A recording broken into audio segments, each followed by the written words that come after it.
18세기는 전 세계가 변화의 흐름을 타고 있는 시기였다. 미국은 독립을 선언했고 프랑스에서는 대혁명이, 영국에서는 산업혁명이 일어났다.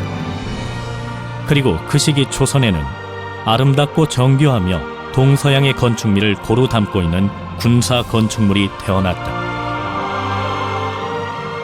과학적인 설계와 독특한 공간의 미학을 자랑하는 수원 화성. 하지만 세계인을 매혹하는 화성의 아름다움 뒤에는 은밀한 비밀이 숨어 있다. 정조는 왜 화성을 만들었으며 그 속에 어떤 이야기를 남겼을까? 200여 년을 간직해온 수원 화성의 또 다른 비밀이 지금 시작된다.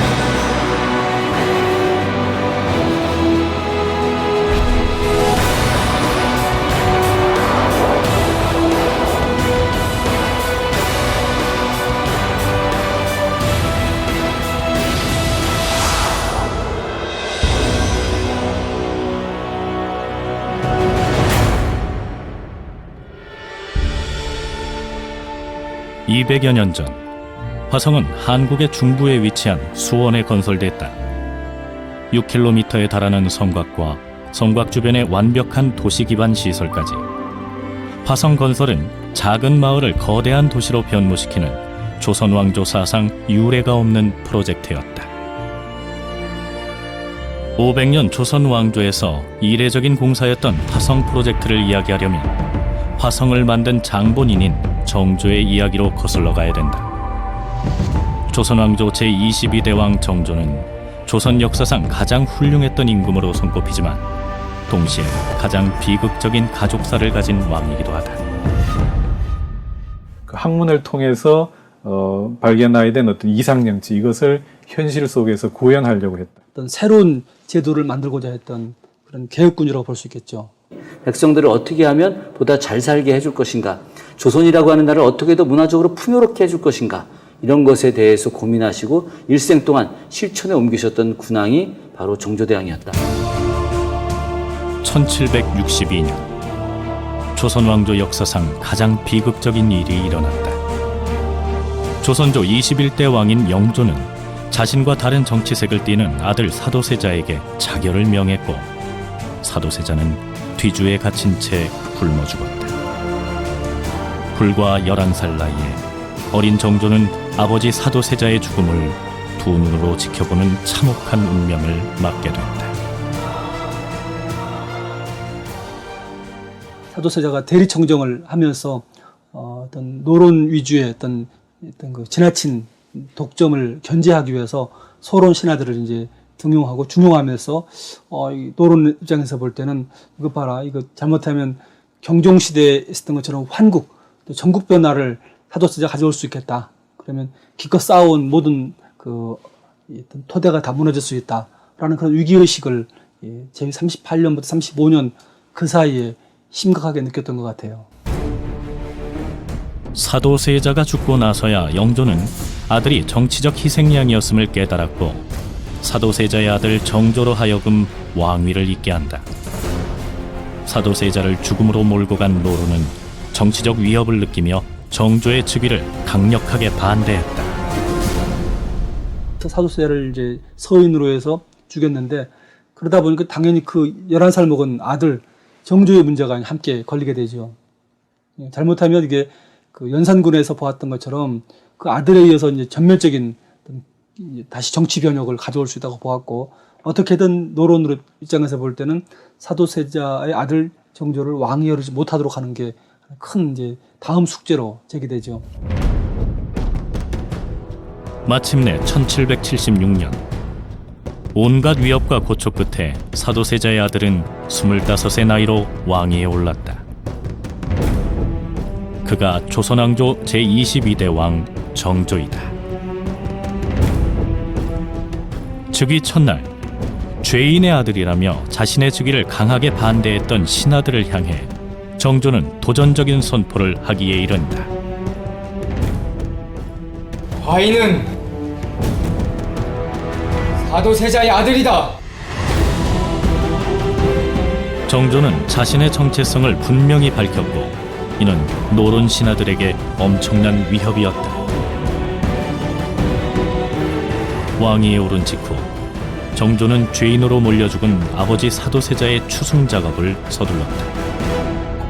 먼저 사도세자의 호를 장헌으로 고치고 묘를 장우원으로 격상시켰으며 사당을 지어 크게 사모한다는 뜻의 경모궁이라 불렀다. 또한 아버지의 묘를 화성으로 이장하기로 하고 능과 함께할 새로운 도시 화성 축조를 결정했다. 조선 성곽 건축의 정점으로 알려진 화성의 이면에는 비극적인 죽음을 맞이한 아버지에 대한 아들의 그리움과 슬픔이 배어있다.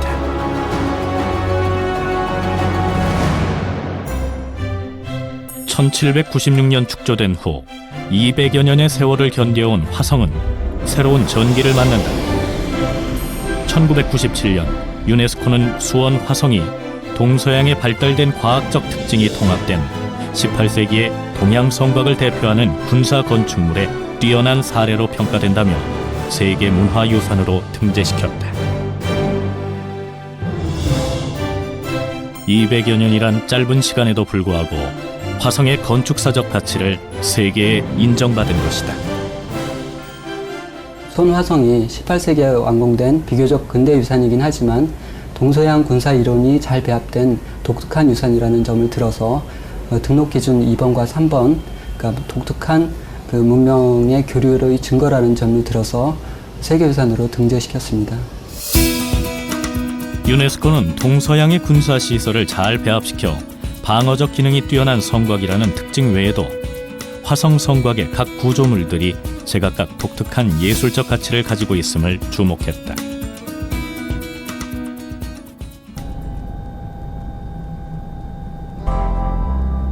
현재 수원의 중심부를 감싸고 있는 수원 화성은 길이가 약 6km에 이르는 성곽으로 동서남북에 4개의 문을 설치했고 포대, 봉돈, 강루, 공심돈, 안문 등 공격적인 방어시설들이 곳곳에 배치돼 있어 성을 따라 한 바퀴 돌면 조선시대 성곽의 형태와 각각의 쓰임새 등을 한눈에 알 수 있다. 한눈에 보아도 화성은 한 폭의 그림을 연상케 한다. 지형을 따라 구불거리는 성곽의 곡선들은 적절한 간격으로 돌출되고 우뚝 솟은 공심돈과 지성들, 날아갈 듯한 언덕 위에 자리 잡은 방화수류정, 7개의 아치가 조화를 이루는 화홍문 등 성곽 둘레를 따라 40여 개의 독특한 건축물들이 집합적 아름다움을 마음껏 뽐내고 있다. 하지만 이 오묘한 건축적 조형미 속에는 실용성을 살린 설계와 창의적인 디자인 정신이 숨어 있다.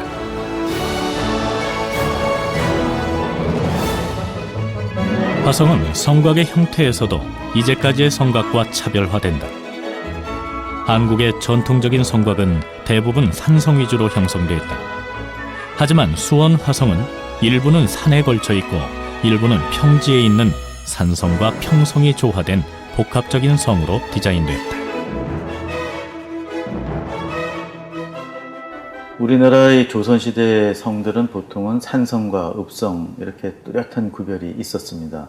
화성은 이 양자를 모두 겸하는 형태를 취하고 있습니다. 국방 또는 안보라는 의미의 산성과 개념이 있고 그 당시에 실사구시의 개념인 경제 개념이 같이 부합된 형태로서 이제 이 읍성과 산성의 형태를 겸한 화성이 나오게 됐습니다.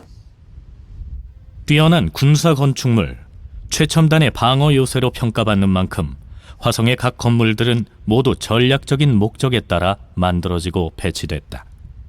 그중 가장 강조되는 것이 성문의 옹성이다. 화성은 모두 4개의 성문을 가지고 있고 각각의 성문을 방어하기 위해 성문 밖에 둥근형의 성곽인 옹성을 쌓았다. 전쟁이 일어났을 때 적의 공격에 가장 취약한 성문을 보호하기 위한 일종의 방어시설이었다. 옹성이 있을 경우 성문에 대한 직접적인 공격이 쉽지 않을 뿐더러 설사 적이 옹성 안으로 들어온다고 해도 사방에서 포위할 수 있어 방어에 유리한 고지를 선정할 수 있었다. 성문 옆에는 또 다른 방어시설도 갖춰져 있다. 옹성보다 조금 더 앞쪽으로 돌출해 있는 적대가 그것이다. 적대는 성문을 측면에서 지원하는 일종의 공격형 방어 시설이다. 이외에도 화성은 종합적인 전투 요새로서의 위상을 갖추기 위해 견고하면서도 건축적 미를 살린 독특한 시설물을 만들었다. 그중 최고의 전투 시설이라고 불리는 건물은 동북 공심돈이다. 벽돌을 이용해 쌓은 원통형 건물의 내부는 복도식으로 이루어져 있어 구멍을 통해 밖을 내다볼 수 있다. 몸체에 난 수십 개의 구멍은 모두 총이나 포를 쏘기 위한 것으로 자신의 몸은 숨기면서 적을 공격하기에 유리하도록 설계됐다. 결국 한꺼번에 공격할 경우 동북 공심도는 엄청난 화력을 뿜어내는 전투 요새로 변신한다.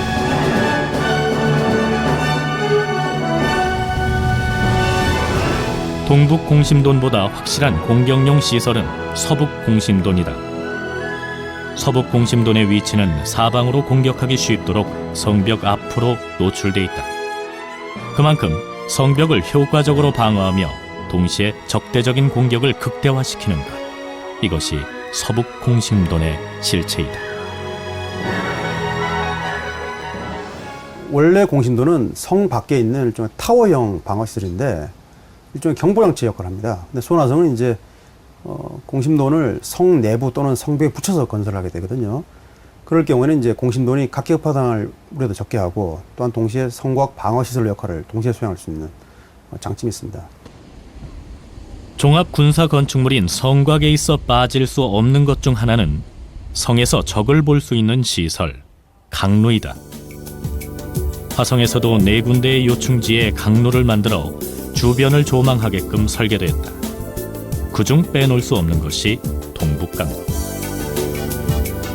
화성에서 가장 아름다운 경치를 자랑하는 동북강로는 풍류를 위한 정자의 기능과 방어의 기능을 겸하고 있다. 겉에서 보기에는 정자를 장식하기 위한 것으로 생각되는 이 구멍들이 실제로는 바깥의 동태를 살피는 정탐시설이자 방어시설인 것이다. 군사 건축물이라고 부르기엔 너무나도 아름다운 동북강로는 목재와 벽돌, 석재를 혼용한 건축물로 조선 왕조에서 처음 선보이는 독창적인 건축미를 보여준다. 저는 볼 때는 가장 중요한 의미는 당시에 조선에 전해져 있던 성곽 기술 전체를 종합하는 효과가 있습니다.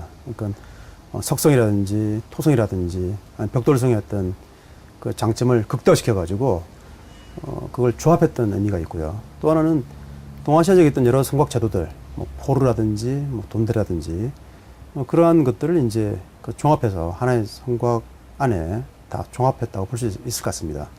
그다음에 가장 중요한 것은 아마 변화는 아마 전쟁 양상에 대해서 적절히 대응할 수 있도록 성곽 구조가 변해가는 어찌 보면 조선 성의 마지막 꽃과 같은 그런 모습을 보이는 것 같습니다. 화성 성곽을 따라 퍼져 있는 시설들은 공격과 방어에 유리하도록 배치한 과학적인 설계의 산물이며 어느 것 하나 똑같은 형식을 취하지 않는다. 결국 화성은 각각의 용도와 위치를 과학적으로 고려하고 더불어 변화와 통일성을 동시에 갖춘 총체적인 아름다움을 창조하고 있다. All right, my initial impression of Hwasong was that it was a grand structure. I was also impressed by the combination of man-made and natural phenomena. What I mean by that is that when one stands on the walls of Hwasong Fortress, you can look out at large trees, a stream, a pond, and these natural phenomena work quite well in combination with the fortress to create a beautiful. 과학적인 기술력과 독창적인 상상력으로 세계 문화유산으로 등재됐지만 현재 화성의 일부분은 복원된 것이다. 수원 화성은 일본이 한국을 침략한 시기에 심각하게 훼손됐고 그 후 6.25 전쟁 당시의 시가전으로 인해 구조물의 일부가 파괴됐다. 하지만 1975년 복원을 시작하면서 원래의 원형을 되찾을 수 있었다. 실측 도면이 없는 시설물까지 완벽하게 복원할 수 있었던 것은 바로 화성성역의궤가 남아있기 때문이다. 화성성역의궤는 화성의 종합건축보고서로 화성의 축성공사의 전 과정을 자세하게 기록해둔 책으로 조선 왕조의 소중한 보물이다.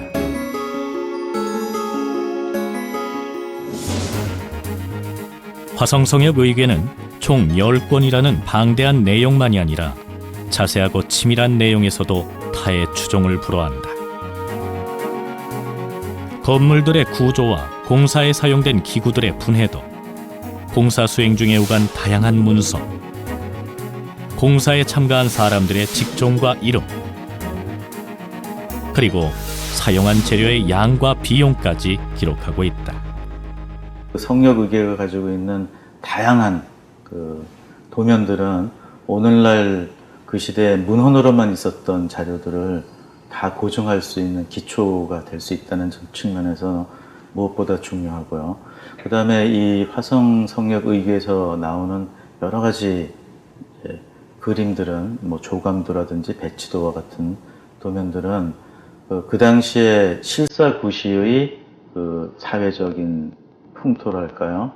아니면 철학을 반영을 하고 있습니다.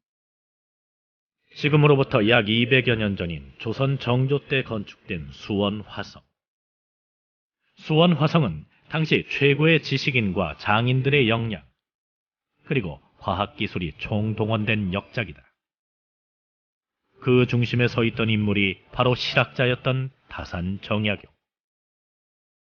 당시 30세이던 정약용은 각종 첨단 서적들과 외국의 축성수를 창조적으로 응용해 새로운 성곽을 설계했다. 뿐만 아니라 거중기, 유형거 등의 장치를 고안해 축성 과정에서 많은 비용과 노동력을 절약할 수도 있었다. 이러한 혁신적인 기계장치들은 화성성역의궤에도 잘 나타나 있다. 그 중에서도 특히 무거운 석재를 들어 올리는 기계장치인 거중기는 전체 모습에서 분해도까지 상세하게 기록되어 있다. 높이 4.4m, 폭 1.7m의 이 장비를 이용하면 7.4톤이나 되는 돌도 순식간에 들어 올릴 수 있었다고 하니 당시로선 획기적인 장치였던 셈이다. 철통 같은 수비망을 갖춘 전투형 성이지만 고도의 건축적 조형미를 잃지 않는 성. 5000년 한국 역사상 성곽 안에 이처럼 다양한 방어시설을 배치하고 첨단의 전투 요새를 만든 경우는 없었다. 그만큼 화성은 조선 왕조뿐만 아니라 한국 역사에서 유례가 없는 창조적인 건축 작업이다. 그렇다면 정조가 이 독특한 성곽을 만든 진짜 이유는 무엇일까? 화성은 동서양의 건축 기술을 혼합한 아름다운 성곽이라고 알려져 있지만 화성의 이야기는 여기가 끝이 아니다. 화성의 진짜 이야기는 지금부터 시작이다.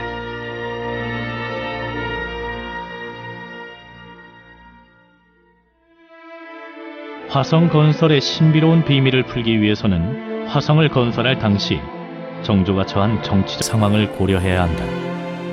우여곡절을 딛고 국왕이 됐지만 정조의 힘은 미약했다. 이 조선 후기 사회는 인조반정 이후서부터 서인 정권이 장악을 했어요. 그러다 보니까 올바른 정치가 이루어지지 않았어요. 국왕을 중심으로 모든 관료들이 함께 모여서 제대로 된 정치를 만들었어야 되는데 그런 것들이 제대로 이루어지지 않았다고 하는 것이죠.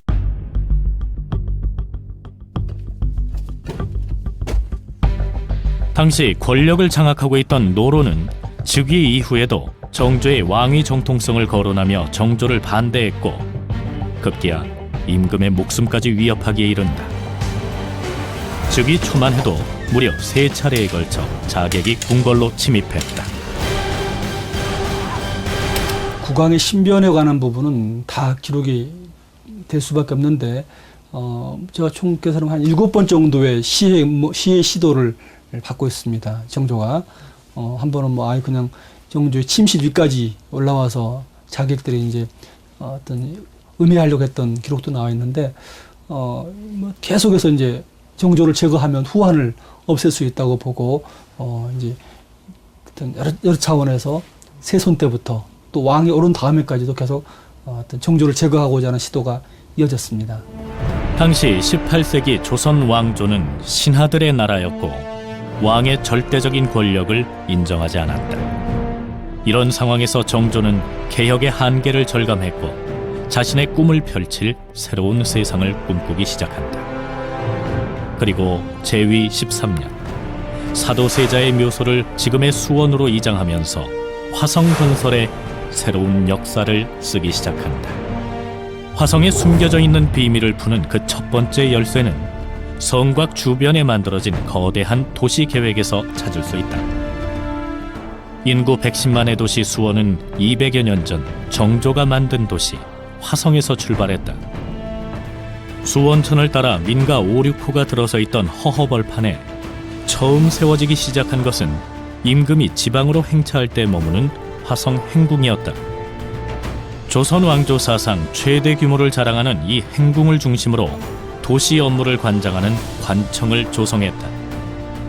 다음으로 도시의 기관 시설인 도로를 만들었고 5.7km에 이르는 읍성을 쌓아 인구 10만 명을 수용할 수 있도록 했고 성안의 십자로를 축으로 시장과 점포를 조성했다. 화성일기라는 기록에 따르면 이 상가지대가 한양의 중심가를 방불케 할 정도였다고 한다. 수원의 입지가 북쪽에서 남쪽으로 연결하고 그다음 동서를 연결하는 교통의 결절지, 중심지 역할을 하고 있습니다. 이것 또한 그 경제로서는 가장 유리한 도시 입지이지요. 근데 이와 같이 그 시대, 그 조선 시대의 그 유학적 분위기에서 정조 시대의 실사구시적인 실학적 측면에서 보면은 경제를 강조하기 위해서 점포를 두고 그다음에 또 팔부자 거리와 같은 이런 좀 경제적으로 유리한 상공인들을 유치해서 그 도시의 경제를 활성화시키려고 했던 의도가 있었습니다. 수원시 장안구에 있는 만석거 공원. 이곳에는 화성을 건설하면서 정조가 만든 만석거라는 인공저수지가 남아있다. 지금은 공원을 조성하면서 대부분 매립됐지만 상업에 이어 농업까지 고려한 도시 개발의 흔적이다. 만석거는 정조가 신도시 화성을 건설하면서 화성 북쪽에 처음으로 만든 인공 수리 시설이었다. 건설 당시 제방 길이가 387m에 이르는 규모였고 저수지 용수 공급의 효율성을 높이기 위해 다단계 수문과 같은 새로운 관리 시설을 설치했다. 그 다음 황무지였던 이 일대를 개간 20만 평에 달하는 대유둔이란 농장을 건설했다. 만석거는 대유둔의 연이은 풍작으로 이어졌고 화성의 안정적인 경제 기반에 결정적인 역할을 한다. 이 보가 막아지면서 그 밑으로 넓은 수원 평야에 30만 평 되는 농경지가 나타나게 되고 이걸 바탕으로 해서 새로운 신도시인 화성에서의 식량을 자급자족하고자 하는 그런 둔전의 목적으로 저수지를 만들었던 것입니다. 이 저수지가 만들어짐으로 인해서 과거에 농사에서 많이 어려움을 겪었던 가뭄이라든가 홍수 피해가 많이 막아져 가지고 우리 농사법에서 굉장히 그 수량이 증대되는 농업 기술이 많이 발전하게 되는 거죠. 그래서 근대적인 의미에서의 새롭게 물을 공급해서 벼를 재배하는 그런 기술들이 여기서 많이 발전하게 되는 거고 결국 화성은 성 안은 유통경제의 중심 기능을, 성 밖은 농업 생산 기능을 담당하면서 도시 스스로 자급자족할 수 있도록 설계된 차원 높은 도시건설 사업이며 동시에 세계 최초의 계획도시였다. 화성을 하나씩 더 살펴보면은 시가지를 조성하고 그 시가지에 그 경제라는 개념을 접근하고 그 다음에 이 도시 자체만이 아니고 도시와 농촌의 통합적인 접근을 했다는 측면에서 보면은 오늘날에도 아주 높이 평가받을 수 있는 도시의 모델이라고 할 수 있겠습니다.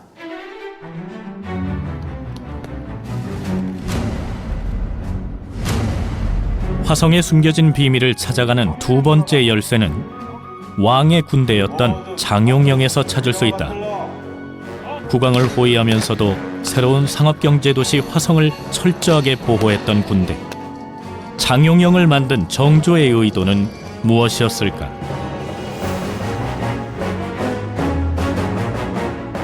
즉위에는 성공했지만 당시 조선 왕조의 주요 군제는 오군영으로 운영됐고 오군영의 군권은 노론이 장악한 상태였다. 이미 왕의 군대가 아닌 그들을 두고 개혁은 불가능했다. 이에 정조는 왕의 군대를 만들고 국왕이 군대를 통제할 수 있는 체제를 원했다. 그 결과 국왕의 호위 부대인 장용영이 태어났다. 장용영은 10년이란 시간을 통해 독립된 중앙군영으로서의 위상을 가지게 됐고 장용영의 내영은 수도를, 외영은 수원에 주둔한다. 사실은 정조가 장용영을 만들기 전에 그런 이야기를 합니다. 우리나라 군대가 너무 쓸모가 없다. 그러니까 활이라든가 화살이라든가 대포라든가 이런 모든 것들이 뭐 녹아 있거나 녹슬어 있고 그리고 그런 것들을 하나 제대로 운영할 수가 없었어요. 그 대신 규모는 많아서 국가 재정의 56%가 이런 군대에 들어가는 비용으로 나가는 것이죠. 그래서 사실 정조는 그 나머지 군영들을 축소하고 그리고 아예 정예 군대, 그러니까 막 이놈 저놈 뭐 혹은 작은 병사들이 아니라 정말 정예화된 군대로만 딱 모아서 만들었기 때문에 군대 제도가 완전히 변화가 되는 것들이죠. 결국 임금을 호위하는 전담부대인 장용영 외영이 항시 화성을 방어하는 체제를 갖추면서 화성은 수도 한양을 제외하고는 엄청난 군사력을 갖춘 조선의 제2의 도시로 성장한다. 화성 건설과 장용영의 확대는 정조가 그토록 바라던 왕권 강화와 부국 강병을 뒷받침하는 강력한 힘이 되었고 이를 계기로 정조는 전국을 주도하기 시작했다. 신하들을 갖다 지지해줬던 세력들이 바로 이제 앞서 말씀드렸던 이제 중앙 오군영이었는데 정조는 이제 장용영을 통해서 자신의 힘을 이렇게 키워내려고 했던 것이죠. 그렇기 때문에 그 당시에 신하들이 전하가 장용영을 만드는 것은 의도가 있습니다. 계속해서 견제를 합니다. 장용영을 못 만들게 계속 이야기를 하는 것들이에요. 또 역시 화성 축성도 못하게 계속 견제를 하게 됩니다. 그런 난관을 뚫고 정조대왕께서 화성을 만들고 장용영을 수원에 설치하셨던 것이었거든요. 서장대 성조도. 이 그림은 정조의 화성 행차 시 3,700명의 장용영 군사들이 실시한 대규모 군사훈련을 고스란히 담고 있다. 당시 정조는 서장대에 올라 주간과 야간에 걸쳐 군사들을 직접 지휘한다. 전시가 아닌 시기에 국왕이 야간 군사훈련을 이렇게 진두지휘하는 것은 조선 왕조 역사상 유례가 없는 일이었고 정조는 화성에 숨겨둔 그의 의도를 서서히 드러내고 있었다. 대규모 군사훈련의 목적은 두 가지라고 봅니다. 첫 번째는 국왕 정조가 갖고 있는 강력한 힘을 당시 정조를 견제하려고 했던 세력들에게 보여주고자 했던 것이 바로 이제 하나의 의도이고 두 번째 의도는 바로 대규모 군사훈련을 통해서 새로운 무기를 갖다 실험하는 것들이죠. 1795년 윤 2월에 화성 행차 기간에 있었던 바로 이 군사훈련, 낮 군사훈련과 밤 군사훈련은 매우 독특한 군사훈련이라고 분명히 말씀드릴 수 있습니다. 장용영 외영의 강화를 통해 정조는 중앙 5군영을 능가하는 강력한 정예부대를 확보하는 데 성공했지만 그의 행보는 여기서 그치지 않는다. 장용영을 보다 강한 군대로 성장시키기 위해 무예 도보 통지를 발간한다. 무예 도보 통지란 무예의 종합교과서로 18가지 병장 기술과 6가지의 마상무예를 정리해 놓은 조선 무예의 결정판이다. 이 책에는 훈련 방법과 무기에 대한 설명이 상세하게 그림으로 그려 있어 그야말로 종합병장 무예교본서라 할 수 있다. 결국 무예도보 통지가 발간되면서 모든 군사들은 같은 훈련을 받을 수 있었고 조선의 무예는 표준화를 완성한다.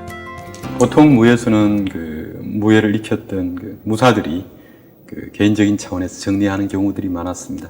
그런데 이제 무예도보 통지는 국가 차원에서 정조 대왕이 직접 명을 내리고 교장각에 근무했던 이등무 박제가와 장용영 초관인 백동수에게 명을 내려서 만들어졌는데 국가적인 사업으로 편찬된 무예서라는 것이죠. 무예 도보 통지를 살펴보면 눈에 띄는 것이 여러 개의 글과 그림이다. 각각의 자세를 나타내는 그림에 동작을 풀이하는 글을 붙여 무예를 설명하고 한 가지 무술의 각 자세를 그림으로 완성한 다음 각각의 자세를 이어 그려 무술 자세의 전체 흐름을 파악할 수 있게 했다.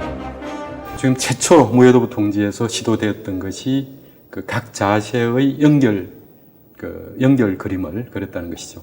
그것을 이제 총도라고 그러는데, 예컨대 이제 본국금에서 지금 대적세부터 해서 우내략, 진전살적 이런 식으로 해서 그 그림을 이어서 보면은 그 전체 무예의 동작을 확인할 수가 있습니다. 이런 것은 이제 무예도부 통지가 최초로 시도한 것이죠. 무예 도보 통지에 나오는 무예는 칼을 가지고 하는 무예 10가지와 창이나 봉을 가지고 하는 무예 7가지, 마상무예 6가지, 맨손무예 1가지로 구성되어 있으며 모두 1026가지의 동작이 나와 있다. 국가의 공식 무예였던 무예 24기의 공식적인 명맥은 현재 국방부 의장대로 이어지고 있다. 지금은 최첨단의 전쟁 시대이다. 더 이상 찌르고 베고 치는 것과 같은 무예 기술은 전쟁에서 필요치 않다. 그런데도 200여 년이 지난 지금에까지 무예 24기가 그 명맥을 이어가는 이유는 무엇일까? 지금은 이제 무예가 전투의 기술로서는 이미 이제 사라진 지가 오래됐습니다만은 역시 그 속에 담겨 있는 그런 그 자주국방에 대한 정신이랄지 또 무예는 오랜 세월을 거쳐가지고 검증된 몸짓입니다. 그 속에 담겨 있는 정신은 상당히 귀하고요. 또 다듬어진 몸짓이기 때문에 현대의 체육으로 스포츠로 이렇게 발전할 수도 있는 아주 좋은 그런 자산이 될 수 있습니다. 그리고 무예 24기의 정신을 조용히 이어가는 사람들이 있다. 수원에 위치한 무예 24기 보존회가 그 주인공이다. 현재 이곳 보존회에 소속된 20여 명의 사람들은 끊어진 무예 24기의 명맥을 현대에 잇기 위해 노력하고 있다.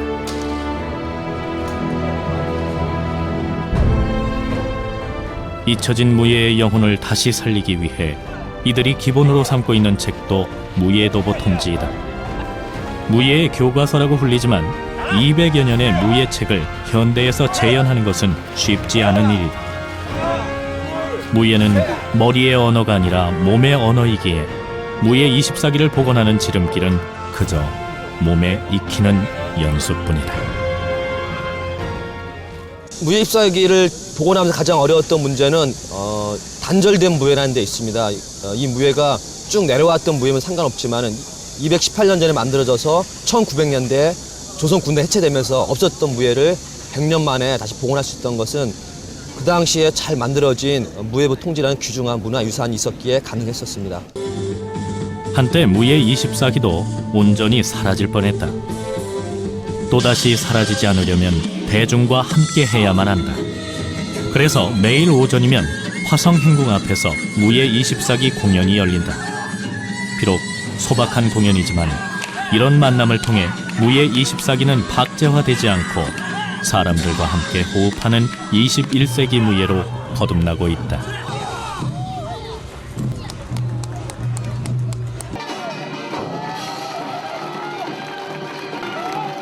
조선의 무라고 하는 것은 단순히 군사적인 뒷받침 또 무술의 어떤 기회라고 하는 측면만으로서 존재하는 것이 아니라 국가를 이끌어갈 때는 늘 문과 무가 병용을 할 때 함께 조화를 이룰 때 국가가 튼튼한 기반 위에서 안정되게 이끌어가질 수 있다라고 하는 것이 오늘날 우리가 되새겨봐야 할 무의 정신이 아닌가 싶고요. 그런 점에서 본다면 무예도부 통지는 단순히 전통시대의 병소로서의 의미만이 아니라 한국의 이런 문무의 불균형을 다시 문무의 병용의 시대로 또 문무의 균형의 시대로 이끌어가라라고 하는 정도의 정신이고 그것은 오늘날 문으로 기울어진 우리 사회의 정신과 기질들을 다시 균형점으로 찾아가게 하는 대단히 중요한 하나의 기표가 되지 않을까 하는 생각이 듭니다. 정조는 화성에 장용영을 배치하고 무예 24기의 훈련을 통해 최정예 군대를 만들었다. 수도도 아닌 도시에 군대를 상시 주둔시킨 이유는 무엇이었을까? 단순한 왕권 강화와 군권 장악일까? 정조는 자신의 숨은 의도를 실록에 암시해 두었다. 성을 쌓는 것은 장차 억만년의 유구한 대계를 위함에서이니 먼 장래를 생각하는 방책을 다해야 한다. 내가 깊은 뜻이 있다. 정조의 깊은 뜻이란 단지 자신의 뜻에 부합하는 군사도시의 양성이었을까? 당시에 그 중앙 5군영이라고 하는 이 군대가 철저하게 국왕의 군대가 아닌 그런 국왕의 반대 세력들의 군대였거든요. 이건 뭐 분명한 사실이죠. 그래서 그런 군영들을 갖다가 이렇게 지원하는 형식들을 줄이고 군비를 축소해서 백성들의 삶의 어떤 이제 지원들 이런 형식으로 나가려고 했던 것이고, 그런 측면에서 정조는 아예 장룡영이라고 하는 군대를 만들고 그 군대를 갖다 월급 주는 새로운 국영농장, 즉 둔전 시스템을 개발해서 병농일치 제도를 만든 다음에 모든 악법들, 균역법을 비롯한 이런 악법들을 갖다가 없애버리게 되면 백성들의 삶의 질이 분명히 높아질 것이기 때문에 바로 이제 장룡영을 만들게 된 것이죠. 군인과 백성이 함께 농사를 지을 경우 군대와 농민이 화합하는 것은 물론 급료를 받는 정예 군인을 육성할 수 있다고 정조는 믿었다. 그 결과 수원 지역과 전국 주요 농토에 둔전이 건설되었고 둔전에서 나오는 수익은 모두 장용영의 급료로 사용됐다. 장용영을 화성에 설치한 숨은 의도. 그것은 결코 화성의 호위라는 표피적인 이유가 아니었다. 그러니까 새로운 제도의 개혁, 그러니까 백성들의 삶을 풍요롭게 하기 위해서 거꾸로 군대를 만들었다라고 하는 것이죠. 그러한 군대가 바로 이곳 화성에 주둔하고 아주 강력한 파워, 그리고 장룡영의 그런 경제적 기반이었던 그런 둔전을 엄청나게 만들면서 이 지역 자체가 경제적으로 엄청나게 풍요로워졌던 거예요. 그렇기 때문에 장룡영이 수원에 머물렀다라고 하는 것은 수원이라고 하는 도시가 강력한 군사 도시가 된 것뿐만이 아니라 경제적으로 문화적으로 엄청나게 풍요로운 도시로 변화됐다라고 하는 것이죠. 조선 왕조 최고의 개혁군주로 손꼽히는 왕 정조. 정조가 꿈꾸는 화성은 단순한 군사도시가 아니었다. 군사도시 이전에 백성들이 편안한 도시, 백성들의 삶이 먼저인 나라를 생각했다. 이제 화성에 숨겨진 비밀이 조금씩 그 베일을 벗기 시작한다. 과학적이면서 치밀하게 설계된 방어 성곽과 철저하게 상업과 농업의 부흥을 꾀하는 계획도시, 더불어 막강한 군사력까지 보유한 도시를 위한 모든 준비가 화성에서 시작되고 화성에서 끝났다. 하지만 화성은 왕이 머무는 수도가 아니다. 수도가 아니면서 수도를 능가하는 힘을 가진 도시. 화성을 만들면서 진실로 정조가 원한 것은 무엇이었을까? 정조 제위 13년, 정조는 서울에 있던 사도세자의 묘소를 수원 남쪽 화산으로 이장하고 혈륭원이라 명한 뒤 거의 매년 능행차를 떠났다.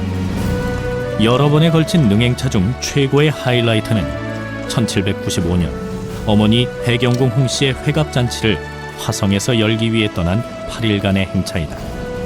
이 행차를 끝낸 뒤 정조는 능행차에서 가장 기억할 만한 장면 8가지를 골라 8폭 병풍으로 만들었다. 8폭의 서로 다른 그림들. 화성 건설에 숨겨진 비밀을 푸는 마지막 열쇠이며 가장 강력한 증거가 이곳에 숨어 있다. 행차 마지막 날, 정조는 낙남헌에서 수원에 사는 노인들을 초대해 양로잔치를 열고 이들의 장수를 축하했다. 이 양로연도에서 보이는 것처럼 잔치에는 영의정부터 일반 백성에 이르기까지 다양한 계층이 함께 초대되었다. 신분을 초월한 이 양로잔치는 그 자체로 정조의 숨겨진 의도가 어디를 향하고 있는지 추측하게 한다. 저는 그 양로연도가 상당히 인상적이라고 생각이 되는데요. 그러니까 모친 생모인 해경궁 홍씨의 회갑잔치를 하면서 그 이후에 그 현지에 있는 노인들을 위한 그런 양로원을 개최를 하는데 왕이 받은 상하고 그다음에 노인들이 개인적으로 받은 상이 일치하거든요. 그러니까 그게 노인 음식물의 가짓수나 양이나 동일합니다. 그래서 왕조국가에서 국왕이 거의 정권을 행사하는 왕조국가에서 국왕이 먹는 음식하고 그다음에 일반 노인이 먹는 음식이 동일했다는 것은 그 당시 민본주의 정치라는 것이 어느 정도까지 갈 수 있는가 그런 아마 최고 수준을 보여주는 그런 행사가 아니었나 싶습니다. 정조의 정치관을 알 수 있는 또 하나의 그림은 왕의 행차가 시흥을 지나는 상황을 담은 시흥환호도이다. 이 그림에서도 백성을 직접 만나고 호흡하려는 정조의 노력을 엿볼 수 있다. 그림을 살펴보면 왕의 행렬을 보기 위해 백성들이 거리를 메운 듯 보이지만 이들은 단순히 왕의 행차를 구경하기 위한 것만은 아니었다. 백성들의 목적은 격쟁이었다. 격쟁은 백성이 꽹과리를 울려 민원을 임금에게 직접 알리고 임금이 그 민원을 해결해주는 제도이다. 격쟁은 주로 문자로서 이제 글을 쓸 수 없는 사람들이 주로 격쟁을 사용했죠. 근데 기본적으로는 경제적 문제입니다. 그러니까 당시 세금 문제, 그러니까 국가의 세금 부담이 너무 무겁다든가 또는 흉년이 들었으니까 세금을 뭐 면제해 달라든가 이런 기본적인 욕구가 많았고요. 또 들어는 권력자한테 어떤 이해관계를 침탈당했을 때 그런 경우에는 이제 고발의 성격이 강한 그런 민원 사항도 나타나죠. 정조 때 유독 활발해진 백성들의 격쟁은 당시 기득권층에게는 위기였고 신하들은 왕의 격쟁을 반대하고 나섰다. 하지만 정조는 오히려 격쟁을 처리하기 위해 의도적인 행차를 기획했고 제위 24년 동안 정조가 처리한 격쟁은 무려 1335건에 이르렀다. 이렇게 정조는 백성들의 여론을 직접 채취하고 그 결과를 자신의 정치에 반영했다. 그러니까 기본적으로 이제 조선시대 정치 구조를 보면 국왕의 어떤 의도가 지방관, 그러니까 현지에 파견되는 관리를 통해서 이제 지방 백성들에게 구현되는 그런 방식인데 정조가 이렇게 백성들의 민원을 직접 접수하고 직접 처리한다는 것은 그런 어떤 중간 관리들, 지방 관리들의 어떤 영향 내지는 간섭이 없는 상태에서 직접 백성들의 목소리를 듣고 그들의 어려움이 뭔지를 파악하고 직접 국왕이 해결해 주려고 했던 그런 정치였던 것 같습니다. 아버지의 묘를 화성으로 이전한다는 절대절명의 대의 명분 속에 시작된 유례가 없는 도시건설 프로젝트 화성의 비밀. 그것은 조선의 한 계몽군주가 품은 꿈과 이상의 이야기이다. 화성은 그가 꿈꾸는 민본 정치를 실현해줄 새로운 국가였고 새로운 땅이었다. 왕권이 살아있고 백성이 풍요로워지는 이상적인 근대 도시를 위해 조선의 역사를 다시 쓰려 한 것이다. 백성들 모두가 다 행복하게 살 수 있는 평화로운 나라, 그리고 백성들 모두가 높은 사람, 낮은 사람이 없는 평등한 나라, 그리고 외세로부터 어떠한 침략도 받지 않는 자주적인 나라, 이 세 가지를 만들려고 했다고 생각을 해요. 그래서 평화, 평등, 자주 이 개념을 가지고 새로운 조선을 만들려고 노력을 했던 것이고 그런 것에 대한 정치적 기반, 문화적 기반, 사회적 기반이 바로 화성이었다라고 하는 것이죠. 매년 10월이 되면 200여 년 동안 화성과 함께 숨쉬고 함께 살아온 도시 수원은 도시 전체가 화려한 축제의 공간이 된다. 도시를 온통 환호의 도가니로 몰아가는 것, 그 주인공은 화성문화제이다. 5일간 열리는 화성문화제는 210년 전 정조가 아버지 사도세자의 능을 이장하면서 만든 꿈의 도시 화성을 보존하고 정조의 정신을 이어가고자 하는 의미에서 시작됐고 올해로 46회를 맞았다. 축제 기간에는 다양한 프로그램이 펼쳐지지만 화성문화제의 하이라이트를 꼽는다면 단연 정조 능행차이다. 능행차는 화성축조 1년 전 아버지의 능참배와 어머니의 회감연을 맞아 수원으로 행차했던 행렬을 철저한 고증에 의해 복원한 것이다. 과거의 찬란한 유산이 생생한 오늘의 것으로 되살아나는 현장은 보는 이의 마음을 매혹시키기에 충분하다. 210년 전 이 길을 따라 정조는 6,000명이라는 대규모의 인원을 거느리고 조선 건국 이래 유례가 없는 가장 장대한 능행차를 나섰다. 그렇다면 과거의 행차를 똑같이 복원해서 현대의 시공간에 펼쳐놓을 수 있는 것은 어떻게 가능했을까? 바로 원행을묘정리의궤가 남아있기 때문이다.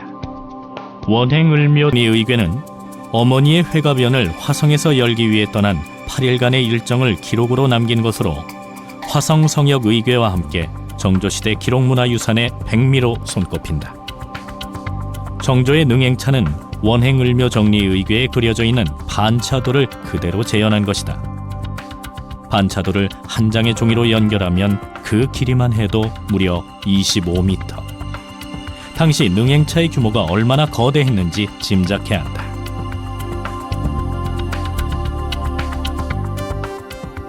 해경궁 홍씨의 회갑잔치에서 추었던 선율학의 경우에도 춤의 장면과 동작까지 사실적으로 그려놓고 춤을 추었던 기생들의 이름까지 기록했다. 이처럼 원행을묘정리의궤는 행차의 모든 순간을 상세하고도 투명하게 기록하고 있다. 기록을 한다는 것, 그리고 기록을 인쇄해서 보급해서 보여준다는 것, 이 두 가지가 다 의미가 있다고 생각이 드는데요.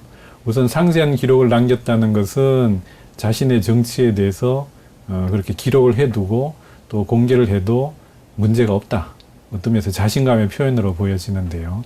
더구나 그것이 예전처럼 그냥 필사본으로 아주 소수의 본만 베껴서 두는 것이 아니라 아예 활자로 인쇄를 해가지고 일반인에까지 보급을 했다는 것은 그 기록을 더 널리 알리고 싶다는 그런 욕구가 있었던 것 같습니다.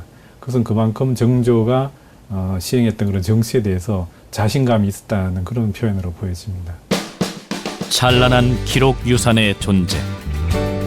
그것은 과거의 유산을 생생한 오늘의 것으로 부활시키는 힘이며 200여 년의 시간을 뛰어넘는 황홀한 경험을 가능케 한다. 화성문화재는 전통의 복원을 넘어 과거 속에 미래로 가는 길이 있음을 증명하고 있다. 刚我们参加华中文化节看到的第一个节目就是关于韩国勇士表演的。韩国勇士很努力的表演，给我们留下了很深刻的印象。然后还有刚才看到给皇帝的母亲庆祝生日的时候，场面很壮大。然后我们感觉到看到那种表演之后，感觉可以了解到韩国很多的文化，感觉很兴奋。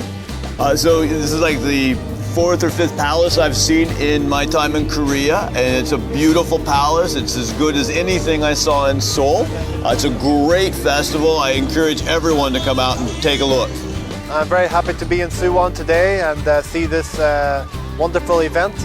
I saw some very nice music, traditional music and dancing, and also some acrobatic event. It was very impressive, and it's nice to learn some of the history about Korea here today also. 화성문화재는 문화유산을 보존하는 것에 그치지 않고 사람들이 다양한 문화를 몸소 느끼고 활용하는 것에 주력하고 있다. 화석화된 유산은 힘이 없다. 직접 느끼고 즐기는 것만이 찬란한 유산을 진정으로 숨쉬게 하는 지름길이기 때문이다. 바꾸려 하기보다는 지키려는 노력. 과거를 지우기보다 과거를 지켜 또 하나의 현재를 만들어내는 열정이 수원의 표정을 바꾸고 있다. 200여 년 동안 수원의 사람들은 화성과 함께 살아왔다. 그리고 지금 그들은 화성이라는 과거의 유산에서 생생한 미래의 자산을 만들고 있으며 나아가 감동의 유산을 전하고 있다.